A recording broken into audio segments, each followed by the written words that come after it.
Bismillahirrahmanirrahim. Assalamualaikum warahmatullahi wabarakatuh. Berjumpa lagi di channel Assalam Education, khususnya bersama saya Mela Marlina.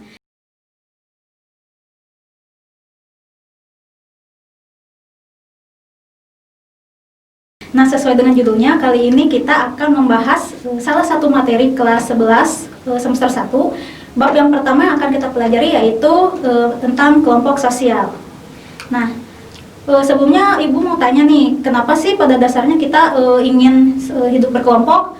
Nah, kalian bisa tanyakan pada diri kalian sendiri ya, kenapa sih kalian butuh teman? Kenapa sih kalian butuh tetangga? Nah, itu karena pada dasarnya manusia itu tidak bisa hidup sendiri.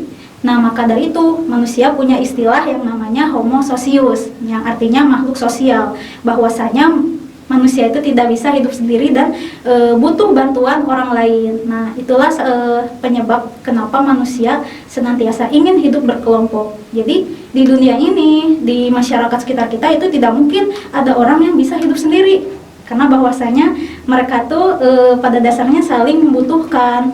Untuk apa? Memenuhi kebutuhan hidup, untuk keperluan mereka sehari-hari dan lain sebagainya. Oke, nah kita next ke faktor pembentuk kelompok sosial. Nah, apa sih faktor-faktor apa saja yang mendasari pembentukan yang namanya kelompok? Nah, yang pertama itu ada yang namanya faktor genealogis. Nah, faktor genealogis itu artinya adalah faktor keturunan. Dari namanya saja sudah keturunan ya, itu berarti akan berhubungan dengan ikatan darah. Kira-kira apa sih kelompok yang didasari oleh faktor ikatan darah? Nah, salah satunya adalah keluarga. Nah, kalian bisa lihat contoh yang dekat sekali dengan kehidupan kalian ya. Jadi keluarga itu adalah salah satu bentuk kelompok sosial yang pertama di masyarakat atau yang paling inti ya. Jadi keluarga ini didasari oleh faktor genealogis atau ikatan darah. Oke, next yang kedua itu ada faktor teritorial yang artinya faktor wilayah atau tempat tinggal. Kalian bisa menemukan berbagai macam kelompok sosial berdasarkan lingkungan tempat tinggal kalian. Contohnya kayak apa sih? Nah, pasti di tempat kalian ada yang namanya Karang Taruna atau Paguyuban Pasundan dan lain sebagainya. Nah, kelompok-kelompok tersebut adalah kelompok yang didasari oleh faktor teritorial atau berdasarkan tempat tinggal. Kalian gak usah jauh-jauh, lihat aja di daerah kalian itu ada RT, RW, itu juga berdasarkan faktor wilayah. Oke, paham ya sampai sini? Nah, untuk dua faktor selanjutnya, yang ketiga yaitu faktor kepercayaan. Dari namanya saja sudah kepercayaan ya, ini berhubungan dengan keyakinan kita tentang agama yang kita anut. Nah, jadi pada dasarnya kelompok ini tuh didasari oleh agama yang kita anut. Contohnya di masyarakat kita bisa menemukan berbagai macam kelompok agama Islam, ada NU, Muhammadiyah, Persis dan lain sebagainya. Terus ada kelompok agama Kristen juga, Konghucu dan lain sebagainya. Nah, itu ya, kelompok-kelompok tersebut adalah kelompok yang didasari oleh faktor kepercayaan. Next, yang keempat adalah kelompok yang didasari oleh faktor kepentingan. Nah, setiap manusia, setiap masyarakat itu pasti memiliki kepentingannya masing-masing. Nah, di sini ada kelompok yang didasari oleh faktor kepentingan. Contohnya kepentingan apa? Apakah berupa minat, hobi, pekerjaan? Nah, kepentingan banyak ya. Di sini saya hanya akan mencontohkan beberapa saja ya, contoh kelompok yang didasarkan oleh kepentingan. Nanti akan tampil gambarnya ya. Nah, contoh kelompok yang didasari oleh faktor kepentingan itu contohnya kelompok olahraga atau kelompok atlet. Nah, itu kan mereka kepentingannya tuh untuk pertandingan, untuk mencapai prestasi. Nah, ada kelompok atlet taekwondo, ada bulu tangkis dan lain sebagainya. Nah, itu salah satunya dari kelompok olahraga. Terus ada juga kelompok yang didasari oleh minat dan hobi. Contohnya kelompok pecinta Vespa atau kelompok pecinta alam ya, atau mungkin ada kelompok pecinta wanita atau pecinta mantan, mungkin bisa termasuk ke dalam kelompok ini ya guys. Oke, next, kalau sudah paham sampai sini, kita akan lanjut ke berbagai jenis kelompok atau bentuk-bentuk kelompok sosial. Di sini ada 3 tokoh ya, saya mengambil 3 tokoh sosiologi yang mencetuskan berbagai bentuk kelompok sosial. Nah, yang pertama itu ada Emil Durkheim.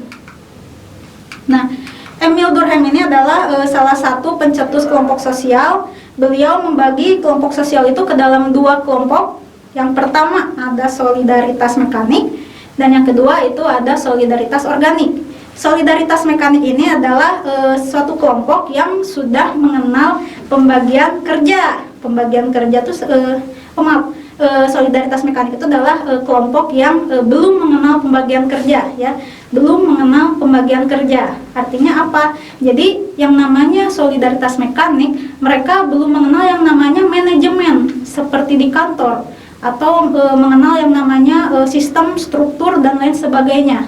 Biasanya contoh kelompok sosial mekanik ini atau solidaritas mekanik ini contohnya adalah masyarakat desa, di mana masyarakat desa itu senantiasa hidup berdasarkan gotong royong atau saling membantu. Nah, yang kedua itu ada solidaritas organik.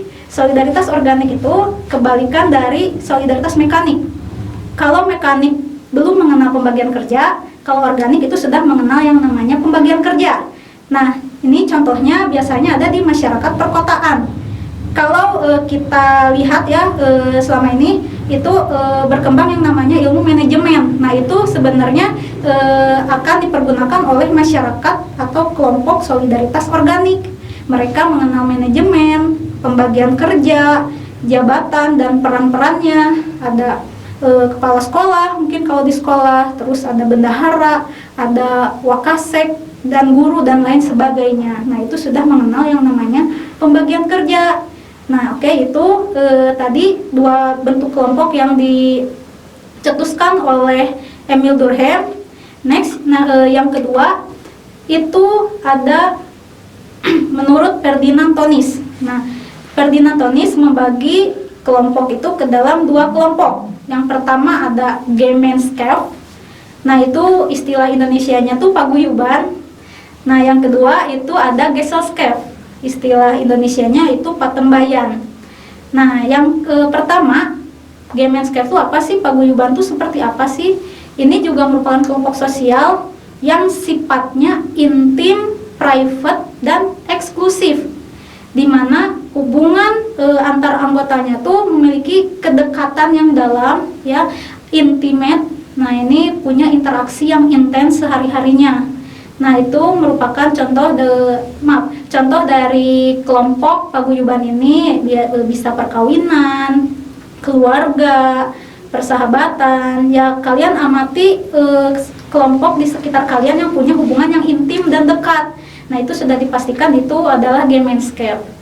Yang kedua itu ada Gesellschaft atau patembayan. Nah, patembayan ini sama kebalikannya ya, ada. Jadi di sini pembagian kelompok itu ada kebalikan ya. Jadi patembayan atau Gesellschaft ini kebalikan dari Gemeinschaft. Kalau tadi hubungannya intim, private, eksklusif. Kalau yang Gesellschaft ini hubungannya sifatnya sementara. Jadi hanya sekelompok orang yang kebetulan hadir bersama. Hubungannya bersifat formal dan sementara. Biasanya kelompok ini bisa kita temukan di lingkungan kerja ya. Karyawan-karyawan, kelompok buruh. Nah, itu mereka merupakan contoh kelompok patembayan atau kita sebut Gesellschaft tadi. Oke, sampai di sini paham ya? Kalau misalnya nggak paham, nanti tinggal di repeat ulang saja videonya. Next, yang ketiga itu ada Charles Horton Cooley. Nah, beliau ini membagi 2 bentuk kelompok sosial. Yang pertama ada kelompok primer, dan yang kedua itu ada kelompok sekunder. Hampir sama pengertiannya dengan tadi Gemeinschaft, Gesellschaft, hanya beda konsep sedikit saja. Kalau kelompok primer itu adalah kelompok yang tatap mukanya itu intim.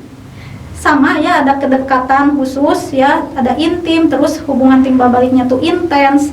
Nah, ini kita contohkan juga misalnya kelompok persahabatan.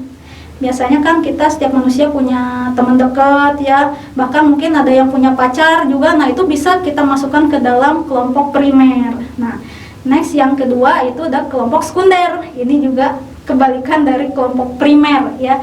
Kelompok sekunder itu hubungannya bersifat formal juga. Ini tidak ada hubungan yang intens ya, hubungannya juga hanya sifatnya temporari atau sementara. Nah, ini juga hampir sama contohnya dengan patembayan tadi. Kita bisa melihat di organisasi, lembaga, ya lembaga hukum, lembaga pendidikan. Nah, kelompok yang ada di dalamnya itu termasuk ke dalam kelompok sekunder. Nah, itu tadi ya pemaparan materi tentang kelompok sosial. Semoga kalian paham dengan pemaparan yang sudah saya sampaikan. Jikalau ada pertanyaan nanti bisa di komen aja pertanyaannya ya. Sekian dari saya. Wassalamualaikum warahmatullahi wabarakatuh.